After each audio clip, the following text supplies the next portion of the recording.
Today I wanted to talk to you about something that I talk to patients about all day long, and that's over-the-counter medications for pain, specifically arthritic knee pain or hip pain or back pain or shoulder pain. What you have to understand is that there are two basic classes of over-the-counter medications. So your anti-inflammatories or NSAIDs are ibuprofen, which is the generic form of Motrin and Advil.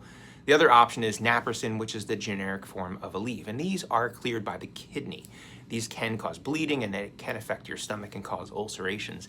And they should be avoided if you're on a blood thinner. So things like Coumadin, Eliquis, Plavix, Pradaxa, those are medicines that thin your blood, so you don't want to take an anti-inflammatory with them.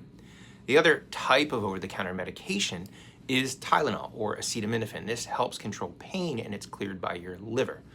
What we tend to recommend more nowadays is this idea of combination therapy, 1 + 1 = 3. And what we found is that the combination of an anti-inflammatory and Tylenol together work better than either pill alone. And by taking lower doses of both, you have lower risk of side effects. So both Advil and Motrin now make a pill you can find over the counter, which contains ibuprofen and acetaminophen. Now, when I talk to patients about how to take these, there's basically 3 ways to take it. One is you do something that causes pain and you take a pill and feel better. Great. The least effective dose that you are looking for. Lowest risk of side effects. The other option is the patient that loves doing something but always gets pain afterwards. So you play pickleball twice a week. You always have pain. You take this medicine an hour before you play and you have less pain afterwards. Now, the other option is what we call scheduled dosing for people that have more significant pain on a chronic basis. So if you're really hurting, you have really bad knee pain, you might take that pill, breakfast, lunch, and dinner for 3 to 7 days in a row.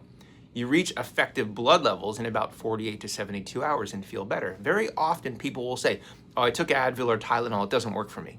And that's sort of like taking one antibiotic when you have strep throat and saying antibiotics don't work for you. Sometimes you need more than one dose.